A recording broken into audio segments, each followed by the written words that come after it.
Welcome to the Disability Benefits Channel, folks. I'm your host, Emmett Irwin, and today we're going to talk about veterans' disability benefits. We have with us Andy Gross, who is a former JAG. Well, he told me that's not right, but I'm a 90s television show fiend, so I like to call them JAGs, like the TV show, but former judge advocate. He does disability benefits for veterans. He's an expert and he's here to talk with us. Hello, Andy. Good afternoon. How's it going? It's going great. It's going great. So veterans disability benefits are a really robust kind of disability benefit because veterans actually aren't allowed to get some of the things that normal employees are allowed to get as far as benefits go. For example, correct me if I'm wrong, Andy, but workers' compensation benefits and medical malpractice benefits. If a medical provider injures a veteran, they are not really allowed to get a judgment or settlement from that in the traditional sense. Is that correct? Well, as with everything in the law, it depends. I hate to say it that way, but there's a little bit of nuance there. Up until very recently, if you were disabled, if you were a service member and you went to the hospital, you went to a military treatment facility, as we use in the language, and you were injured by malpractice by an Army or a Navy or an Air Force doctor, you could not sue the military for the medical malpractice. Instead, you got veterans disability benefits to take care of you for whatever that malpractice was. That's recently changed a little bit, but quite frankly, that's a whole nother topic of conversation for another day. So, right. But you're absolutely right on the workers' comp thing. So, but again, that part's complicated too. For our traditional service member, you enlist for a 4-year term in the active duty or the active component of the Navy or the Marine Corps, and you get injured on the job, you are not entitled to workers' compensation. If you are a National Guards person, we've had a lot of National Guard called out in the last couple months because of the coronavirus crisis. You can get workers' compensation if you are called out by the governor. That changes a little bit. That changes a little bit once you get on what's called a Title 32 status, meaning that once you are activated by the governor, but if the federal government's picking up the tab, then you switch systems and now you're all of a sudden entitled to veterans benefits again. So like I said, it's a patchwork, but for the overwhelming majority of people and for the overwhelming majority of reservists, National Guards, men and women, veterans disability is the way to take care of our injured veterans. And even if you're injured, if you're a National Guardsman or a reservist injured on a drill weekend, we call it drill weekend, you're 1 weekend a month or 2 weeks a year, you can get veterans disability from that injury or illness. So it gets a little complicated, but the bottom line is you're absolutely correct. Right. Well, I learned something already, so this is already worthwhile. Hopefully our viewers learned something also. And I also want our viewers to learn about veterans disability benefits. Obviously, that's the topic of the video, so I'm going to jump right in and ask, how does one apply for veterans disability benefits in a general type of way? Well, they start out by filling out a form. As you know, it's the government, so you fill out a form. Right. You can also do it on a website called Veterans. It's the VA's e-benefits website. If you Google e-benefits, it'll be like the first website that pops up. You make yourself an account, and you go through the prompts on the screen. Not terribly difficult, and you basically run down the list of what you think is wrong with you that was related to your service. Right. Now, I have to add this caveat here, and it's really important that people know this. It's not just injuries that you received while doing your job, it's anything that came up while in service. So for instance, soldier goes skiing on the weekend. He's stationed at lovely Fort Carson, Colorado, and he decides to go skiing one January weekend, not doing his job, but he gets injured, breaks his leg, and that causes arthritis, right? Even though that was an off-duty injury, it still counts. There are some limitations to that. You can't be due to your own misconduct, right? So if you get injured in a drinking and driving accident, that probably doesn't count. But again, everybody's situation is different. But you basically on this form or e-benefits is you fill out everything that you think is wrong with you that happened or is related to something that happened while in service. If you fill out the paper form, you fax it into the VA. If you do it online, you get an email confirmation. And then from there, the VA might actually schedule medical appointments from you to basically give you a physical to determine what's actually wrong with you and to make a determination whether that's related to your service. The VA has an obligation to retrieve all the medical records that they know about from the service. So they will go to the archives and the National Archives and the branches of the military to actually retrieve those medical records. They will retrieve your service records. And they'll also collect medical records that you tell them to collect. So if you were treated at Johns Hopkins, they will or should actually retrieve those records as well to substantiate your claim. All right, so it's really important, obviously, to remember the term service connected and understand, as you said, that it's not just based on injuries doing your job as a soldier or a sailor or et cetera. What about, say, suicide, attempted suicide, that kind of thing? Is that service connected? Can it be? So, Emmett, this is a very difficult topic because, as you and your viewers know, there's something between 22 veterans die every year from suicide, and it's a very difficult conversation to have. And the short answer is that it can be service connected. So we have to back up a step and ask what happened to this individual such that they died by suicide. We take a look at perhaps the stressors and the trauma they may have experienced on active duty, whether that be combat trauma or perhaps military sexual trauma, a sexual assault while they were on active duty. Unfortunately, that does happen from time to time. Or people are involved in car accidents that can cause severe trauma and really cause them to go and require help from counselors and behavioral health specialists. So we take a look at that, and the question is that can the doctors, can the medical professionals draw a connection between the suicide and the traumatic event or whatever psychological condition developed during service?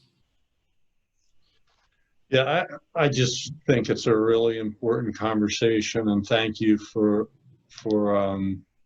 that point of view on that perspective on the conversation, because obviously every day we're hearing the unfortunate news that veterans are much more prone to suicide than probably any other population in the United States.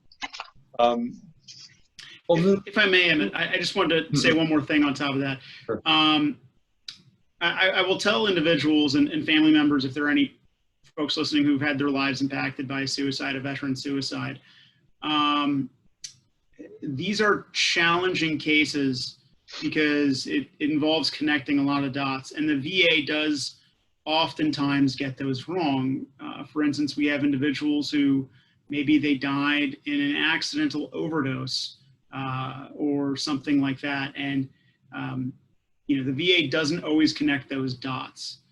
between the drug use, the traumatic event in service, all the way through. So I will tell family members, it's, obviously nothing can undo the hurt, but if the VA says that something's not service connected like that, please reach out for help quickly, such that an attorney or an advocate such as myself can pick apart the file and correct the mistake, such that it's at least acknowledged what happened to your loved one.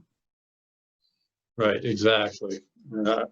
That's exactly right. So besides attempted suicide, breaking your leg on a ski slope, what other kind of conditions are you seeing out there? I mean, I had a friend who was a what do you call it? Parachute troop. Paratrooper.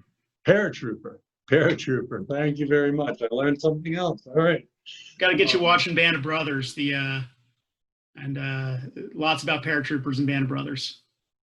Oh yes, I love watching movies and TV shows about paratroopers. Of course, I would be scared silly being a paratrooper myself because I'm deathly afraid of heights. But one of my friends was a paratrooper in Vietnam, and he had the worst knees.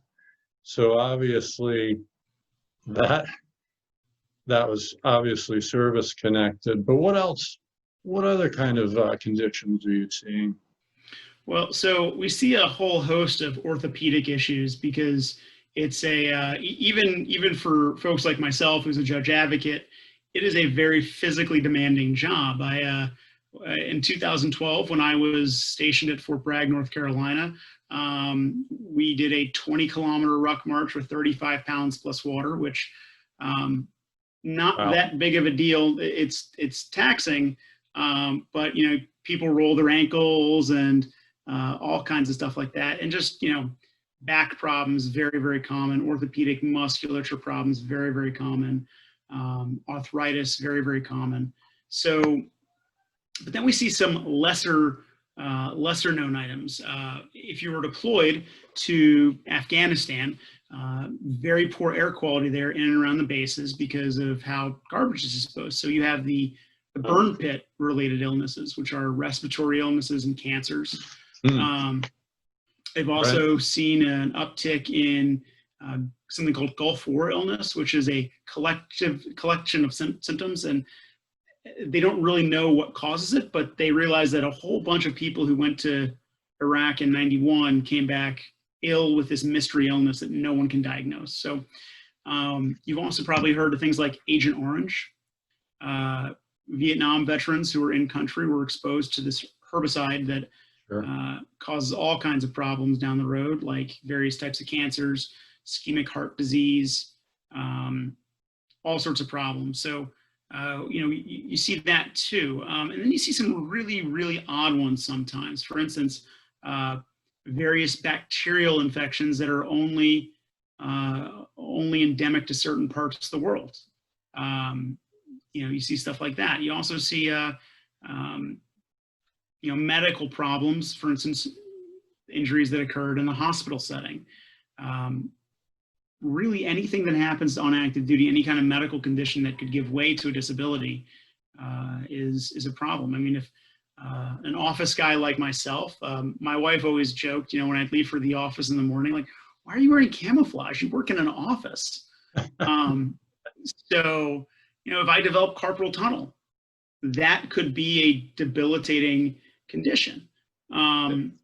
So again, there's the number of conditions that the VA covers are huge. Psychological conditions people will develop sometimes. They'll have a onset of schizophrenia triggered by stress, onset of multiple sclerosis, which is obviously not a psychological condition, post-traumatic stress, onset of depression or various other problems like that.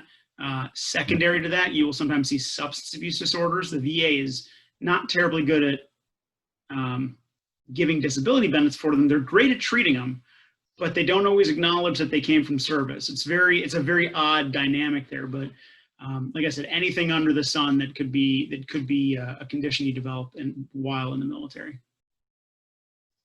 And as far as payment goes, is it based on salary? Do the higher ranking officers get more in disability benefits, or is it some kind of different formula?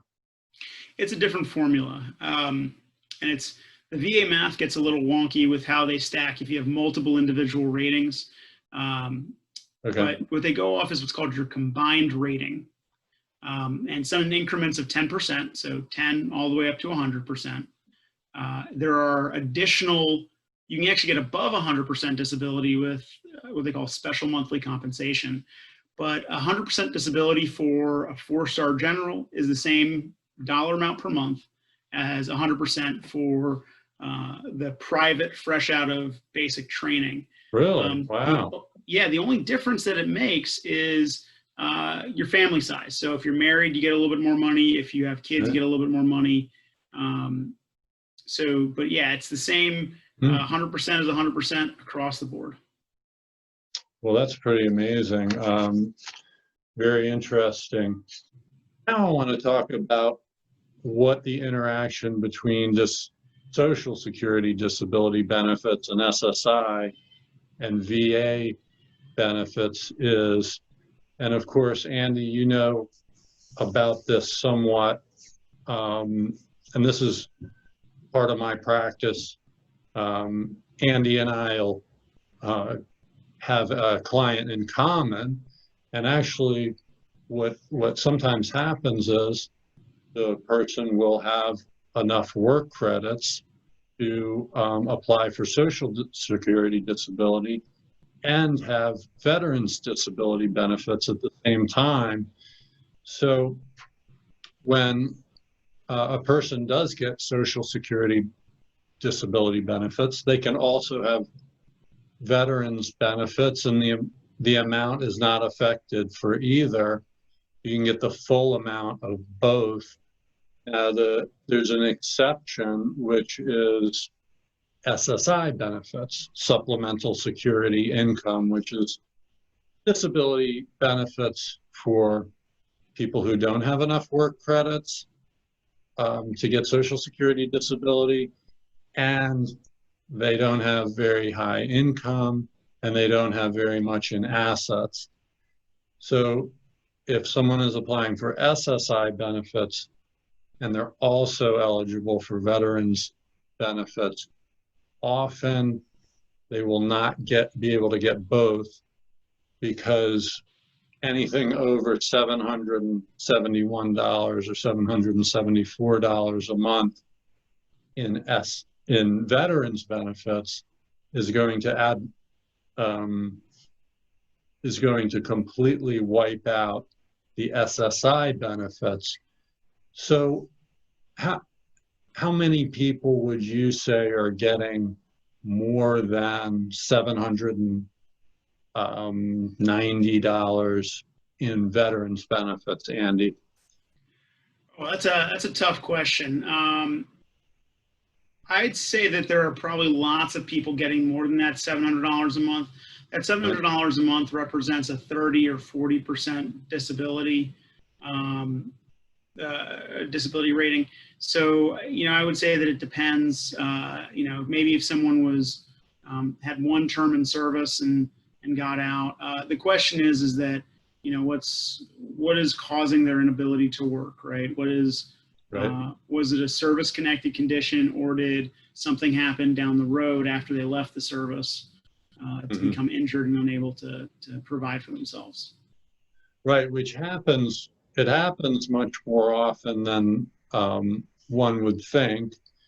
So I have clients where they were in service in their 20s and hurt themselves with a service-connected disability. Say it was a broken ankle that didn't heal correctly.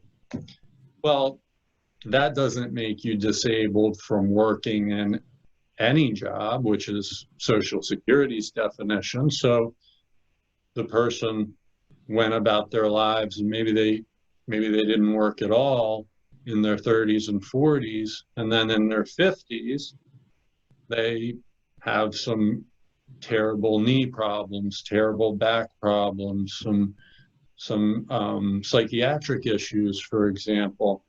Then they go to apply for SSI and they might not get it because of their veterans disability benefit. And the reason why that matters to them, obviously the money does matter, but more significant in my opinion is the medical care. So when somebody gets SSI, they also get Medicaid, which can be used almost anywhere. You can go to almost any hospital, but it's a little bit different with VA health benefits, isn't it, Andy? Yeah, so depending on how what your rating is, you may be entitled to receive benefits at a Veterans Affairs Medical Center. Right here in Baltimore, we have the big hospital downtown, and we have the Loch Raven Clinic, which is fairly sizable. And there's a clinic in Dundalk, and they have clinics all over the place for outpatient treatment. Now, unlike Medicaid, the VA doesn't really work like a health insurance program. They have a health insurance component of sorts, where if they refer somebody out, or if you're on VA health, if your primary care is at VA and you need to go to the emergency room somewhere else, they'll pay for it, right? But it's not quite as simple as Medicaid, unfortunately, or even Medicare. Right. And I mean, you know about the VA healthcare system much better than I do, and I'm not asking for you to criticize it, but we've all read the articles, we've all seen the news footage about the quality of VA healthcare, and I'm not going to rehash that now. But what I will say is, if one of my clients has VA health benefits and that's it, then they only have the choice of going to a VA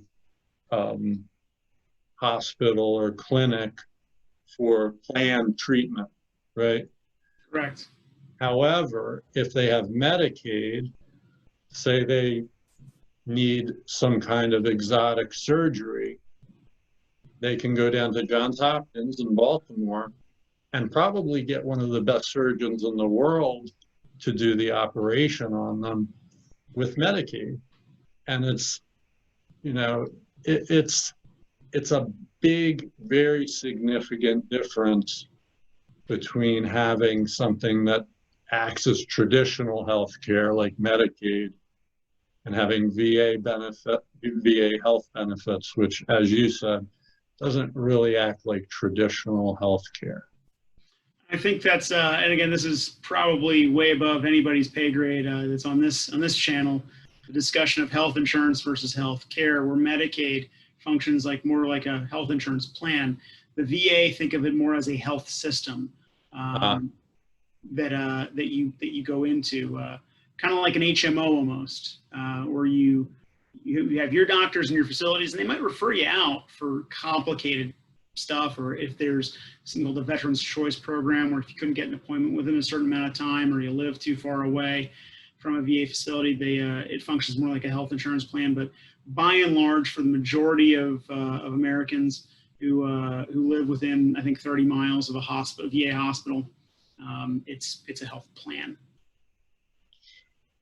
Right, and 20 years ago, this conversation would have put all our viewers to sleep. But recently, health insurance and health care and health plan, health system issues have really become at the forefront of people's concerns. And that's really unfortunate. I mean, I think things are going downhill as far as that's concerned. And so even the average person, I think, is really interested in these kind of issues now. So Well, thank you very much, Andy. You know, this was very informative, and viewers, I hope you liked it. If you did, please subscribe. It's the red subscribe button somewhere on your screen. Like, comment. And Andy, how can our viewers reach you if they have questions? So I am at the law offices of Evan Thalenberg in downtown Baltimore. You can reach me by going to their website, www.ektlaw.com, or you can call the office 410-625-9100. My firm, Veterans Benefits is a large part of my practice. Being a veteran, it's great serving the community that I am part of. But we also, and I also do personal injury, medical malpractice, nursing home, abuse, and those kind of cases. And Evan Thalenberg has been in the business of lead paint litigation, recovering money for kids injured by lead paint poisoning for 25 years. So please, if you have any questions, feel free to go to the website. You can contact me through there or through the phone. Thank you so much, Andy. Thank you, all of our viewers, and we will see you next time. Have a good one.